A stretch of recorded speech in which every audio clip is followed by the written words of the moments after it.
Hello, First Christian. The first thing you'll notice, me being in the garage here, is that Peter is out today doing important work and not here. So I will be doing your junior church lesson today. I have some announcements that we need to get through first.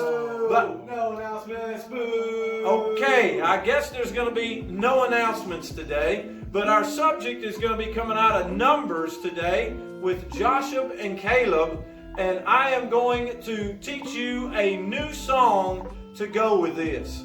It is going to be 12 men went to spy on Canaan. So if you have kids around, bring them near the TV, bring them near the phone or the iPad, whatever you've got that you're watching this on, bring them around. And I'm going to teach you this new song right here. I'll model it first and then we'll do it together. It's called 12 men went to spy on Canaan, 10 were bad and 2 were good. What did you see when they spied on Canaan? 10 were bad and 2 were good. Some saw giants big and tall. Some saw grapes in clusters fall. Some saw God was over all. 10 were bad and 2 were good. All right, do we think we've got it now? Let's go as a group.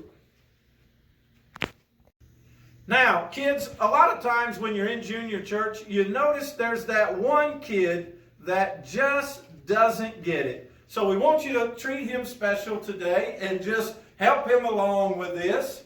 All right? Now, let's start again, kids. 12 men went to spy on Canaan, 10 were bad and 2 were good. What did you see when they spied on Canaan? 10 were bad and 2 were good. Some saw giants big and tall. Some saw grapes in clusters fall. Some saw God was over all. 10 were bad and 2 were good. Now, let's do it again, kids. We're going to do it just a little bit quicker this time.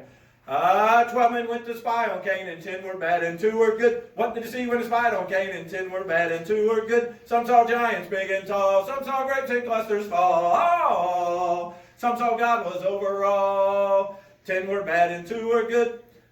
All right, kids. Think we can do it faster? Think we can do it faster? Yeah! Woo! All right, let's go. 12 men went to spy on Canaan, 10 were bad and 2 were good. What did you see when they spied on Canaan? 10 were bad and 2 were good. Some saw giants big and tall. Some saw grapes in clusters fall. Some saw God was over all. 10 were bad and 2 were good. All right, this is going to be the super fastest one. This is an aerobic exercise right here. Are you guys ready? Here we go. 12 men went to spy on Canaan, 10 were bad and 2 were good. What did you see when they spied on Canaan? 10 were bad and 2 were good. Some saw giants big and tall. Some saw grapes in clusters fall. Some saw God was over all. 10 were bad and 2 were good. As I said, one of my favorite stories in the Bible comes from Numbers, the 13th chapter, where Moses sends out the 12 spies into the land of Canaan. And if you remember, he says, go out and make sure and take a look and see if this land has strong or weak people in it. He also says, see if the land is good or bad. If the towns are unwalled or walled and fortified, if the soil is fertile or poor, if trees are yes or no, bring back fruit to prove to us that this land is flowing with milk and honey. And you know, it says that for 40 days the spies went and spied out the land. And it says after 40 days they came back and they reported, all 12 of them, one from each tribe, what was going on. And when they came back, they said, you're right, Moses, the land is flowing with milk and honey. And I want to read the rest of it. And it says, here is its fruits. But the people who live there are powerful, and the cities are fortified and very large. And we saw descendants of Anak there. The Amalekites live in the Negev, and the Hittites and the Jebusites and the Amorites are in the hill country. And the Canaanites live near the sea and along the Jordan. And they came back with every excuse and said, this land is great. It's everything God promised, but there's no way to take it. There's all these peoples there that prevent us from being there. And you know, in this time, one man stood up and said something, and it was Caleb. And in verse 30 it says, Caleb silenced the people before Moses and said, we should go up and take possession of this land, for we can certainly do it. But you know, the people that were against Caleb and against Joshua immediately said, but the men who had gone up said, we can't attack these people. They're stronger than us. The land we'd explored devours those who live in it. And all the people we saw there were of great size, and we saw the Nephilim and the Anak of the Nephilim, and we seemed like grasshoppers in their eyes, and we looked the same. And you know what a great story this is, if you can imagine it. The whole assembly of Israel is just gathered here, and they're bringing back this big story of everything that's going on in the land of Canaan, and that this is everything God promised them.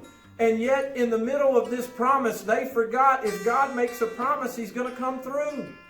And as they sat here and told the story, it was like, it's everything He said, but we can't do it. We're not strong enough. They're bigger than us. They're stronger than us. And Caleb stands up in the midst of this and says, stop. We got this. Just calm down.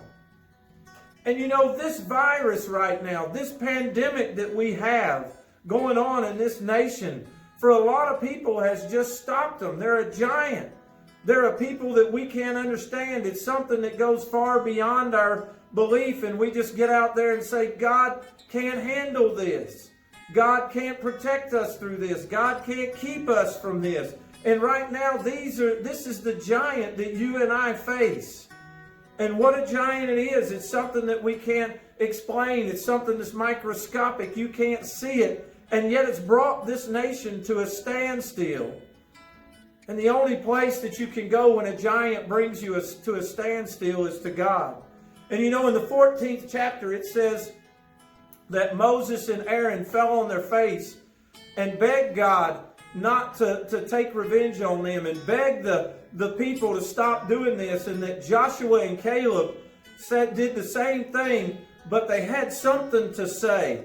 And in the 5th verse, they say, when Moses and Aaron fell face down in front of the whole assembly, Joshua and Caleb, who were among those who explored the land, tore their clothes and said to the assembly, the land we passed through and explored is exceedingly good. If the Lord is pleased with us, He will lead us into the land, a land flowing with milk and honey, and will give it to us. Only do not rebel against the Lord. Do not be afraid of the people of this land, because we will swallow them up. Their protection is gone, but the Lord is with us. Do not be afraid of them. You know, right now I want to reiterate verse 9 when it says, do not be afraid of the people of the land, because we will swallow them up. Their protection is gone, but the Lord is with us. Do not be afraid of them. You know, this virus, this pandemic has become our giant, something that we're afraid of, something that we sit back and say, Lord, I don't know how we're supposed to get past this. We want to encourage you this afternoon, on this Tuesday, to be just like Caleb and Joshua, to be telling your friends, your family, people that are around you, stop. This thing is big, yes, but God is bigger than this. This thing has brought our nation to a standstill, but God always is bigger than our nation. And we need to come to a standstill sometimes and remember that He is God. You know, we sang a silly song, but it's not a silly song. It's something that I learned in junior church and taught my kids. About 12 men went to spy on Canaan. And you know, 10 said we can't do this, and 2 said we are. We are God's children, and God's going to give this to us. May we remember that the Lord is our protection, that God is with us, and we have no need to be afraid. And may we always remember there are those that are going to be around us preaching and saying things that are just so discouraging. But may we be the Joshuas and the Calebs that stand up and say, no, God's got this. I'm not going to be afraid.